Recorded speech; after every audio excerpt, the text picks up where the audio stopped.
তোমরা রয়েছে 1400 জন এবং ফ্ল্যাগ রয়েছে 1100টা। তার মানে 300 জন এলিমিনেট হয়ে যাবে।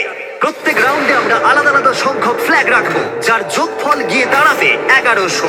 একবার ওই রেড লাইনটা পেরোলে তোমাদেরকে ফ্ল্যাগ তুলতেই হবে, না হলে তোমরা এলিমিনেট হয়ে যাবে। হয় তুমি ফ্ল্যাগ নাও, না হলে তোমার। আচ্ছা, তার মানে এখন কি হবে যে এখানে আছে 1400টা মানুষ অলরেডি আছে এখানে, আর তার থেকে নেক্সট রাউন্ডে যাবে অনলি 1100। তো 300 মানুষ আউট হয়ে যাবে এই রাউন্ডে। আর এটার ডিসিশনটা কিভাবে নেওয়া হবে যে ফ্ল্যাগস রাখা হবে গ্রাউন্ডের মধ্যে, যে 1100টা ফ্ল্যাগস এভরি রাউন্ডে অল্প অল্প করে রাখা হবে, যে ফার্স্ট রাউন্ডে 10টা 50টা এমন এমন করে এক্সট্রা করে রাখা হবে। তো ওই ফ্ল্যাগসগুলো নিতে হবে। আর যদি গ্রাউন্ডের মধ্যে একবার তুমি নেমে গেলে ফ্ল্যাগ নেওয়ার জন্য, আর ফ্ল্যাগ তুমি নিতে পারলে না, তার মানে তুমি এলিমিনেট হয়ে যাবে।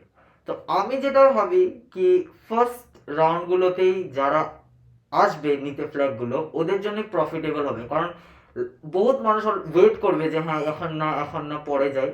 তো লাস্টের দিকে গিয়ে বহুত মানুষের ভিড় হয়ে যাবে, আর তখন ওটা একদম ইম্পসিবল হয়ে যাবে। তো ফার্স্টে যাওয়াটাই বেস্ট চয়েস হবে।